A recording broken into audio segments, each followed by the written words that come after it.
Mais merci à tous pour votre présence. Merci à Captive de nous recevoir. Du coup, ce soir, on va parler de Turbo, Hotwire, et la partie Turbo de Hotwire. Donc, je ne sais pas si c'est quelque chose que. Enfin, qui l'utilise déjà? Qui utilise Hotwire? Qui utilise Turbo? Nice. Et du coup, ceux qui ne l'utilisent pas, c'est parce que vous êtes en React ou dans un API. Là, ok. Ouais, super. Très bien. Bon, bah, j'espère que je vais quand même vous apprendre quelques petits trucs. Le but, moi, je suis un passionné de Rails et la productivité de Rails de manière générale et comment on peut utiliser un monolith Rails pour shipper des features très vite.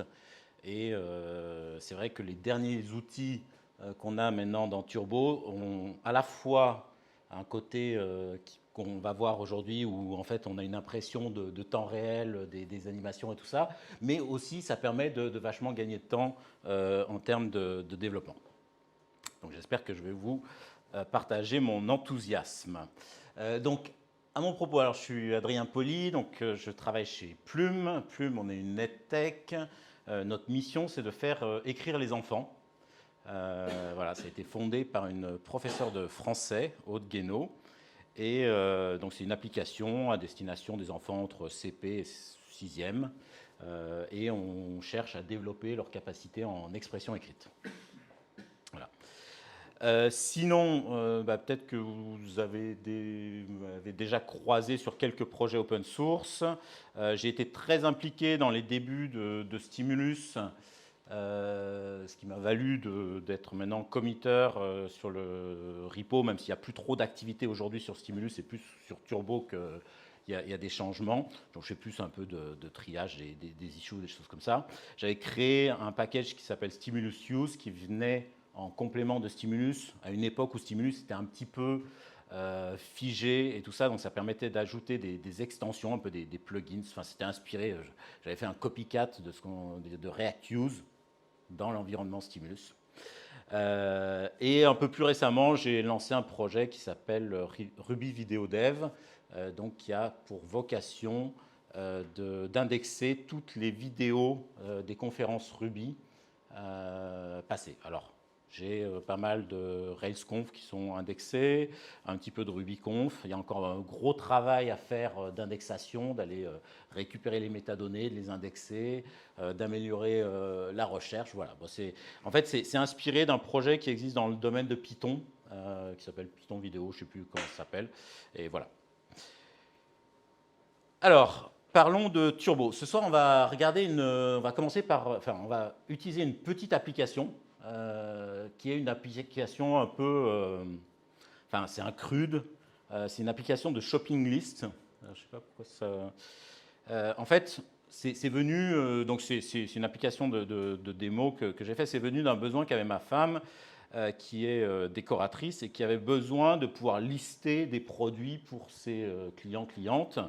Avec les prix, les quantités, ces choses-là, de pouvoir partager et d'avoir des options. Il peut y avoir plusieurs variantes d'éclairage, des choses comme ça. Voilà. Donc l'idée, c'est d'avoir une liste qu'on puisse partager. Donc ça ressemble à ça. Voilà. Donc là, il y a les listes par client. Quand on rentre dans une liste, il y a les différents produits, des différents produits qu'on peut éditer. Enfin, il y a un CRUD assez basique sur l'application. On a le montant total du panier qui va s'updater. Est-ce qu'on choisit ce produit ou pas? Et tout ça.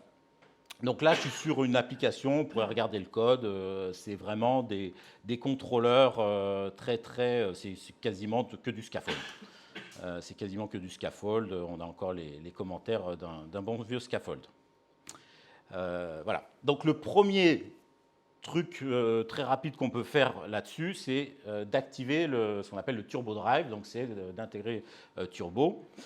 Donc ça, c'est très simple de nos jours. Donc juste dans notre entry point JS, on active. Et en fait, qu'est-ce qui se passe? Ça ne va pas être très visible ici, mais en fait, on voit que quand on navigue, ben, il n'y a plus le petit rond qui tourne du navigateur. Pourquoi? Parce qu'en fait, Turbo, donc ça c'est quelque chose qui date de TurboLinks, c'est vraiment pas nouveau, mais en fait, plutôt que de recharger toute la page, de reparser tout le CSS, de reparser tout le JS, ben en fait, on garde la même page, on fait une requête Ajax, et on vient juste remplacer le body et quelques petits éléments dans le header, mais on garde le CSS, on garde le JS, du coup, le browser n'a pas besoin de réinterpréter tout ça, et on a une impression de single page application. Et du coup, il y a eu un talk qui était assez intéressant à la dernière Rails World de George Manrubia, je ne sais pas trop comment on prononce son nom, un développeur chez Basecamp, qui a représenté en fait sur un chart, d'un côté on a la developer happiness et de l'autre côté le côté responsive de l'application. Quand on utilise TurboDrive, ben, on a une développeur happiness qui est top parce qu'en fait, on a juste rajouté une ligne, on a gardé nos redirect to, nos renders, tout ça, et en fait, on a un pseudo comportement de single page application. Sauf que, bon, ben voilà, quand je suis ici, j'incrémente, poum, je refresh, donc je remonte. C'est pas hyper ouf comme expérience. Mais ça m'a updaté toute ma page, mon total est bon. Donc Turbo, il y a pas mal d'outils qui sont disponibles. Le deuxième outil qui est disponible, c'est ce qu'on appelle les Turbo Streams. Donc si vous avez connu les js.erb, qui étaient de Rails.js, c'est un peu la version moderne. Donc on vient prendre on a des partials et ces partials vont venir updater des petits bouts de la page. Donc là, si je voulais utiliser des turbo streams ici, bah, quand je clique sur le bouton, il faudrait que j'ai une partial qui vienne updater mon compteur et updater le total. Donc ça, c'est vraiment ce qu'il y a de plus performant en termes de rapidité. Par contre, ça devient compliqué, parce que alors là, sur mon application, j'ai 2 endroits qu'il faudrait mettre à jour, mais plus ça va, plus on peut avoir des petits éléments qu'il faudrait venir mettre à jour. Donc on est vraiment dans le chirurgical. Donc c'est pour ça que je dis que c'est un peu des sharp knives, c'est-à-dire que c'est très performant, mais ça demande aussi d'être très méticuleux sur ce qu'on va venir faire. Et c'est pour ça que côté développeur happiness, on est un peu moins bon. Je ne vais pas rentrer trop dans le détail des TurboStream et TurboFrame. TurboFrame, c'est la version moderne du iframe, c'est-à-dire qu'on définit sur la page une frame et on va pouvoir naviguer dans cette frame. Et il y a des attributs particuliers qui vont permettre de faire en sorte que si on clique sur un lien particulier, on puisse en sortir, tout ça. Voilà. Là, tout ça, c'était Turbo 7. Turbo 8 est en train de sortir. Aujourd'hui, il y a la release 3, la release candidate 3 qui est sortie. Et la version officielle de Turbo 8 a été annoncée pour cette semaine. Donc, a priori, on devrait avoir Turbo 8 cette semaine. Et Turbo 8 a quelques petits goodies assez sympas. Et c'est surtout là-dessus qu'on va regarder. Le premier, c'est Turbomorph. Donc, Turbomorph, l'idée, on en revient à TurboDrive, sauf que plutôt que de remplacer toute la page, quand on fait un redirect to, on va faire un diff de la page et juste venir faire un morph pour ne remplacer que les parties qui ont changé. Et en plus, si on est à une position de scroll, on va faire en sorte de préserver cette position de scroll. Et du coup, ça s'active de manière assez simple. Il y a un helper qu'on vient rajouter. Donc là, on refresh avec la méthode morph et le scroll, on le préserve. Donc ça, on peut décider aussi de ne pas préserver le scroll. Du coup, si je vais là sur ma vue, hop, Donc ça, je l'active. Je reviens sur l'application. Je vais la refresh. Et du coup, OK, bon, bah là, ça marche toujours. Mais par contre, si je descends, et bien là, j'ai plus de scroll. Donc là, j'ai un petit effet de single page application. Mais j'ai toujours mon redirect to. Voilà, j'ai rajouté une ligne. Alors, c'est toujours pareil, il y a toujours des petits trucs, tout ça. Si j'appuie hyper vite comme un bourrin, c'est vrai qu'on a moins le côté vraiment immédiat qu'on pourrait avoir sur un pur front-end où là, on peut vraiment cliquer à fond. Là, à chaque fois, en fait, on attend quand même la réponse côté back-end. Mais bon, c'est quand même assez ouf. Et ça vient avec une possibilité de faire du broadcast. Donc du broadcast, ça veut dire que si j'ai plusieurs vues, plusieurs instances de ma vue qui sont ouvertes, enfin plusieurs utilisateurs qui partagent une même vue, eh ben, on va pouvoir broadcaster les changements. Et ça se fait avec 2 étapes. Sur le modèle, on vient mettre un broadcast refresh. Donc là, mon modèle, c'est mon modèle liste, c'est la liste. Donc là, je vais le décommenter. Et l'autre chose, c'est toujours dans ma vue de venir rajouter un turbo stream. Donc ça va m'ouvrir une WebSocket. Et donc c'est via cette WebSocket qu'on va pouvoir broadcaster les changements. Donc une fois que j'ai fait ça, voilà, sur la page, ça ne va pas changer grand-chose. Par contre, si j'ouvre une deuxième page, là je suis en navigation privée, je vais bien refresh les deux.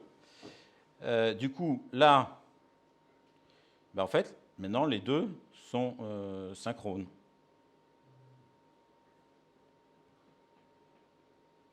Donc il y a un tout petit détail que je n'ai pas mis ici dans le slide, c'est qu'en fait ici, chacun des éléments, en fait, ce n'est pas la liste que j'update, c'est des list items. Du coup, ils ont un touch true sur la liste. Et en fait, je viens updater mon list item, mais le list item prévient la liste qu'il y a eu un changement. Du coup, la liste broadcast un refresh de la page. Voilà. Donc ça, c'est assez cool. Je vous invite à voir la présentation de Georges à la RaiseConf qui présente ça et comment est-ce qu'ils ont utilisé cette techno pour faire l'application de calendrier de Hey. C'est intéressant de voir leur raisonnement et justement de partir de se dire, en fait, une vue d'un calendrier, c'est assez complexe, il y a plein d'états qui changent, tout ça. Et du coup, en appliquant cette technique, quelque part, à chaque fois, on broadcast la même chose, tout le state, et ça devient assez simple. Alors, il y a des petits trucs... non, pardon, c'est pas ça que je voulais faire. Il y a des petits trucs qu'il faut... par exemple, si j'ouvre un drop-down et que là, je viens broadcaster, ça le change... Ah ben non, ça le ferme. J'avais dû faire le changement. Mais en fait, quand on a des drop-downs comme ça, ils vont changer l'état et parfois, ça peut les fermer. Du coup, il y a quelque chose qui s'appelle dans Turbo, ce qui est un permanent, un data turbo permanent, qui va donner un statut permanent à cet objet-là. Et du coup, il ne va pas être rafraîchi. On dit qu'il ne sera pas rafraîchi en cas de broadcast. Le truc auquel il faut faire attention, c'est que là, en fait, en faisant ça, on a défini des callbacks sur notre modèle. Donc ça, est-ce qu'on est pour, est-ce qu'on n'est pas pour, ça, c'est des discussions que vous aurez en interne. Mais il y a des moyens de faire ça sans callback. Et qu'on rentre aussi dans un univers de WebSocket. Donc ça, côté DevOps, si vous avez beaucoup d'utilisateurs, il faut aussi savoir ce qu'on fait. Le deuxième truc qui arrive dans Turbo 8, c'est InstaClick. Donc ça, c'est une techno qui existe déjà. Il y a des librairies JS qui font ça depuis pas mal de temps. Le seul truc, c'est que là, maintenant, ça vient dans Turbo, donc c'est hyper facile à utiliser. Et depuis hier, en fait, c'est même par défaut dans Turbo 8. Ça a été parce que les résultats sont vraiment très cool. Donc là, l'idée d'un StackClick, ça va donner un sentiment vraiment d'instantané. Parce qu'en fait, qu'est-ce qui va se passer? C'est que quand on pointe, quand on bouge la souris vers un bouton, ben, le temps qu'on clique, ben, il se passe 100 à 300 millisecondes. Et du coup, ça fait déjà beaucoup de temps pour commencer à faire la requête. Et du coup, ben, quand on clique vraiment, la requête, elle a déjà été lancée et on peut la récupérer.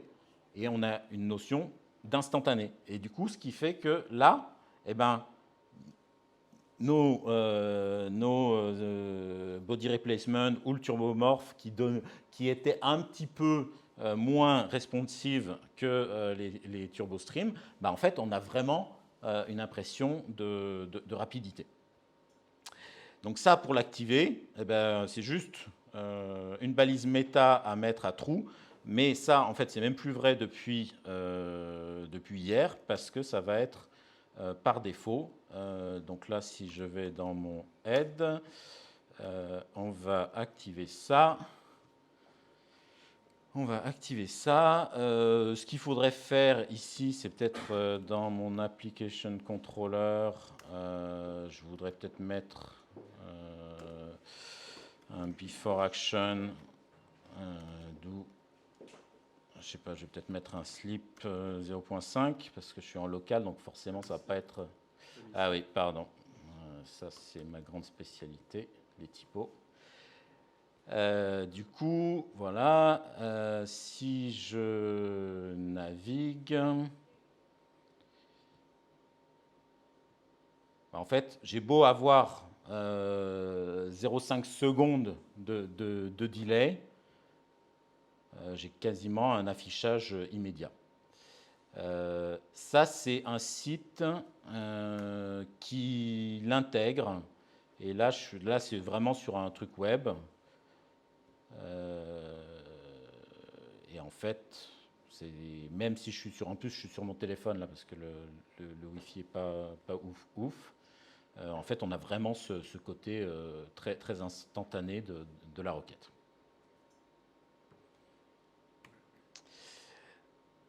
Le troisième point, c'est les page view transition. Donc ça, je ne sais pas si vous en avez entendu parler, c'est une feature qui existe uniquement sur Chrome aujourd'hui. Mais sur les autres browsers, c'est apparemment en cours c'est en cours de développement. Ça permet d'animer la transition quand on passe d'une page à une autre. Donc ça, c'était c'est un des trucs que j'ai utilisé dans Ruby Vidéo. Donc là, je vais vous montrer un exemple. Donc en fait, quand on passe d'une page à l'autre, ben, l'image, elle morphe, elle se transforme. Et ça, c'était quelque chose, c'est Rich Harris de Svelte qui disait, il avait appelé ça des transitional apps. Et il y a 2-3 ans, il avait lancé tout un talk là-dessus en disant, bon, bah ça, de toute façon, c'est que les frameworks JS qui peuvent faire des apps comme ça, qui ont cette notion, mais un peu ce qu'on a sur des apps natives, quoi. Sur iOS, on a ces trucs comme ça. Mais sauf que là, en fait, avec les technos qu'on a dans le browser, ben, les apps multipage et notamment des apps Rails, ben, peuvent tout à fait le faire. Donc ici, j'en ai fait un petit exemple. Donc là, on peut passer du mode cards au mode list. Donc comment ça se passe? Donc déjà, il faut l'activer. Donc c'est pareil, on a une balise méta à activer. La balise méta, alors ça déjà, on va le supprimer. OK, on n'en a plus besoin. La balise méta, je la décommente. Et ensuite, qu'est-ce qu'il faut faire? Donc là, entre ma vue grid et ma vue list, j'ai deux partials. J'ai la partial list item et list item horizontal. Et dans ces deux partials, je viens définir un style avec l'attribut viewTransitionName et je lui donne un nom unique. On doit avoir un nom unique sur la page. Il ne faut surtout pas qu'il y ait 2 fois le même nom sur la page, sinon ça casse toutes les transitions. Du coup, pour avoir un nom unique, je prends l'ID de mon list item. Et du coup, sur les 2 pages, j'ai le même nom. Et donc là, le browser va pouvoir dire, OK, je pars de cette page-là, et j'ai cette page-là qui arrive, et du coup, j'automatise la transition, je fais une transition automatique entre les 2. Du coup, si je refresh, voilà, voilà, j'ai un petit truc qui est un petit peu plus sympa, comme transition entre les 2 pages.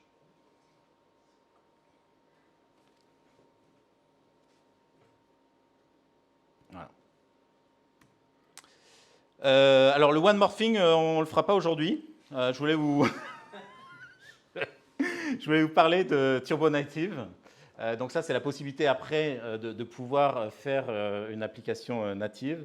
J'avais un truc qui marchotait que j'ai testé cet après-midi. Là, ça ne marchait plus. Je sais pas pourquoi, mais bon.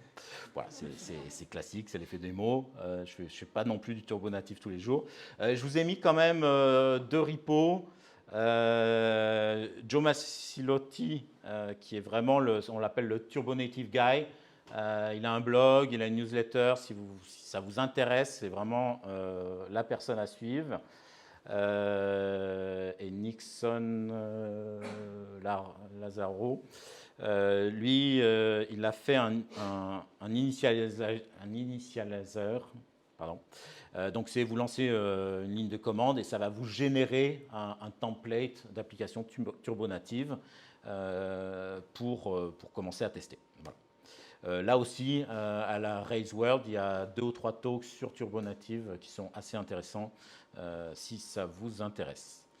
En termes de ressources, pour vraiment comprendre les Turbo Stream, les Turbo Drive, les Turbo Frame, il y a un super site Hot-Rails qui a été fait par un Français, Alexandre Ruban.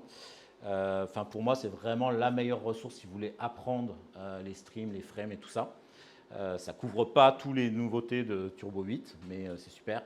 Il y a une super newsletter aussi de Bumi. Donc elle décrit, en fait, je pense que c'est un peu une junior qui décrit un peu tout son parcours d'apprentissage. Et du coup, en fait, elle essaye à chaque fois d'aller assez à fond dans un sujet. Et du coup, c'est très pédagogique parce qu'elle explique vraiment, je trouve que c'est vraiment très pédagogique comme truc. Le blog de Joe, j'en ai déjà parlé. Si vous voulez un petit starter kit, j'ai fait un projet avec Daisy UI, c'est des composants Tailwind, et puis le starter kit vous donne une application direct Turbo 8, Rails 7 et tout ça. Voilà. Et puis il y a aussi une autre vidéo de Georges qui présente Turbo 8 avec un repo de démo d'un project management qui est vraiment bien fait pour comprendre Turbo 8. Voilà. Je vous remercie.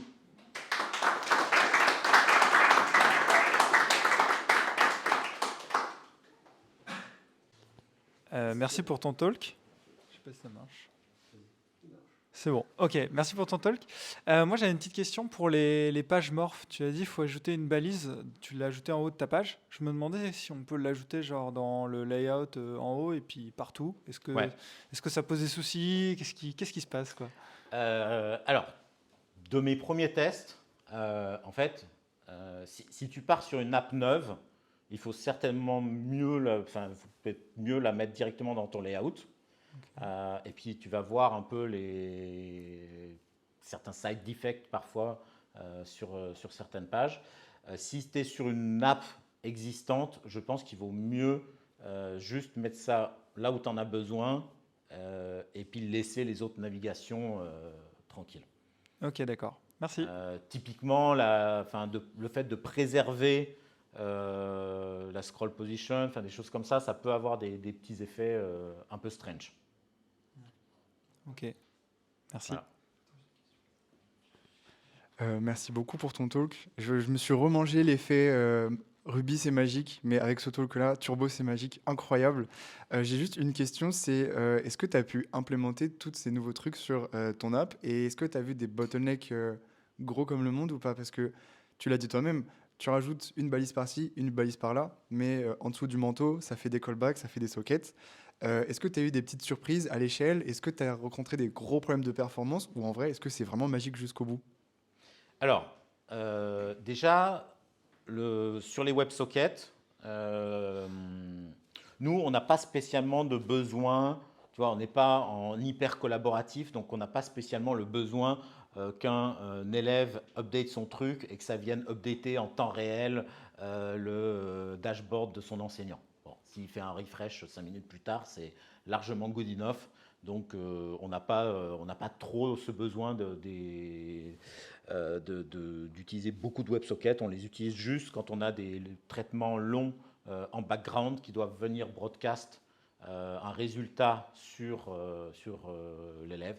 Typiquement, on utilise pas mal de moteurs d'IA et du coup, ce n'est pas toujours rapide pour traiter la donnée. Du coup, le retour se fait par une WebSocket.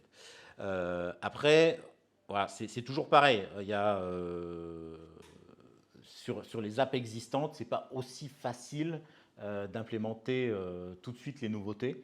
On a implémenté, enfin, c'est pas encore en production, mais Turbo 8, on a une branche, on a la CI qui est green, on commence à la tester sur staging et tout ça, mais on ne l'a pas encore utilisé pleinement. On sait très bien, là on travaille sur le refacto d'un espace dans l'application et on commence à utiliser le morphing parce qu'en fait on est typiquement dans le cas d'une page où il y a plein d'états partout et si on veut garder une UX un peu sympa, soit on vient faire du chirurgical avec des turbostreams qui viennent updater un peu tous les bouts, soit on passe comme ça avec le morphing et du coup on a juste un redirect to à chaque fois qu'on update quelque chose. Mais voilà, sur notre app, c'est pas encore en prod. Okay. C'est pas encore sorti officiellement non plus.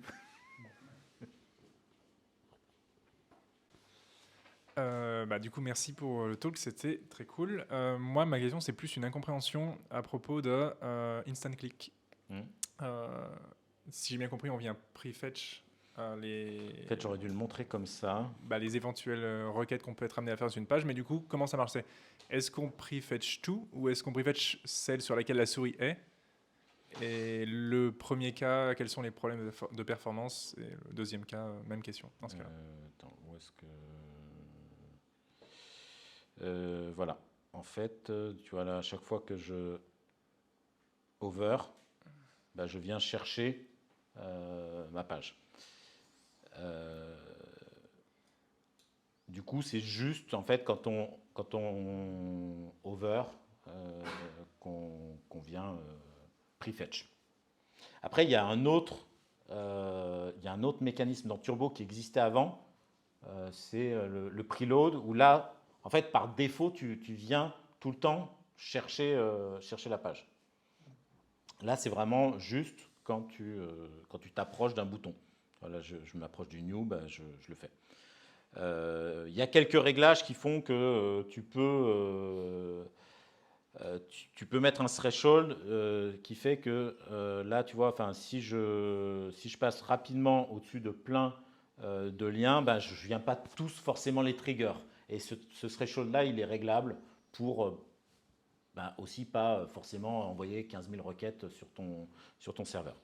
Donc ça, c'est un petit truc qu'il va falloir probablement fine-tuner si vous voulez implémenter ça. Merci beaucoup. Du coup, toujours sur le... C'est Instant Click, c'est bien ça? Ouais, Instaclick ou Instant Click. Ouais, je sais pas. Mais comment ça se passe pour tout ce qui est lien qui va faire une action, ou en tout cas qui va modifier de la donnée? Parce que moi, j'avoue que je reporte si je alors, là, ça marche par défaut. Ça marche principalement sur du get, quoi. Enfin, si tu vois, c'est sur toutes tes actions de get. Ça, là, si je vais sur mon plus, ça le fait pas. Si je vais là sur modifier, ça le fait. C'est un get, c'est un edit. Ouais, voilà. Le modifier, c'est un get. Pour les investeurs d'histoire, il y avait Google PageSpeed qui faisait ça. C'était une extension à ton navigateur.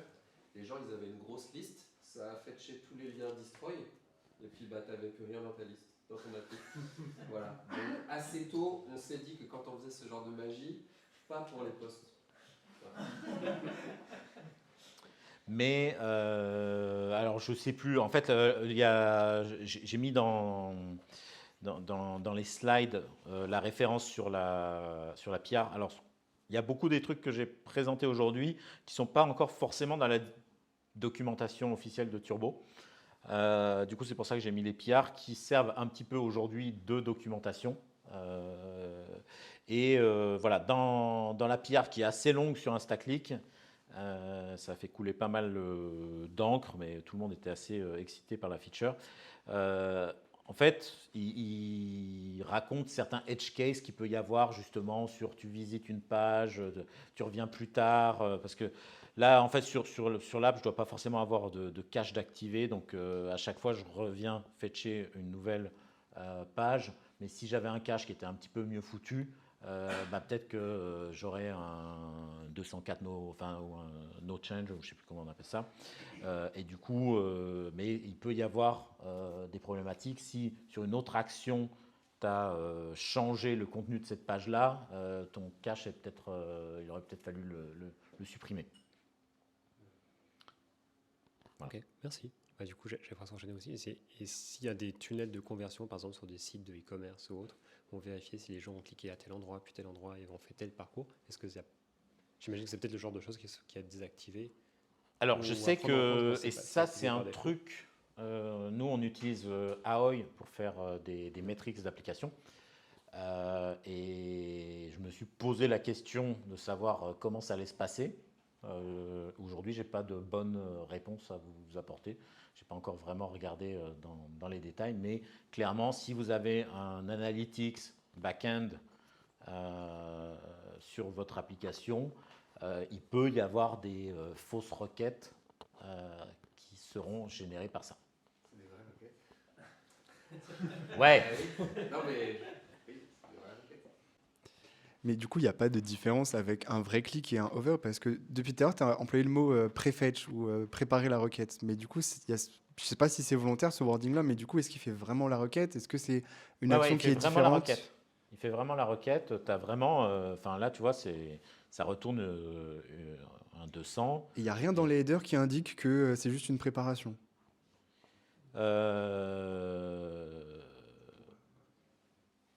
Je pense qu'il doit y avoir des trucs, mais je sais pas.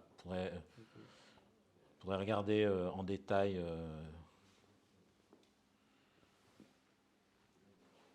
Après, en l'état, au clic, là, il ne fait pas de nouvelle requête. Donc, si sur le prefetch, il dit que c'est un prefetch, mais que derrière, il dit rien, ça ne marcherait pas. Après, on peut implémenter un truc en front qui, au clic, va dire j'ai cliqué et c'est sur cet appel-là. Pourquoi tu fais deux requêtes du coup? Non, pas forcément. Si tu fais tout en front, il sait quand tu as fait un over ou un vrai clic. Enfin, tu sais. C'est à toi de faire la bonne chose. Alors il y a un truc, que j'avais vu, c'est peut-être le moment de l'utiliser. En fait, il y a un tag dans les balises, dans les liens HTML qui s'appelle ping. Enfin, c'est un attribut qui s'appelle ping. Et en fait, on peut avoir un lien donc qui a son href vers une navigation, quelque chose, et on peut lui rajouter un ping et qui va envoyer une requête post sur une URL. Et c'est typiquement pour faire justement de l'analytics. Donc en fait, quand on fait un clic, le HTML permet de faire deux requêtes en parallèle. Une get et puis une post de ping. Voilà, donc c'est peut-être le moment d'utiliser ce genre de stratégie. En tout cas, merci. C'est super cool. Merci beaucoup. Avec plaisir.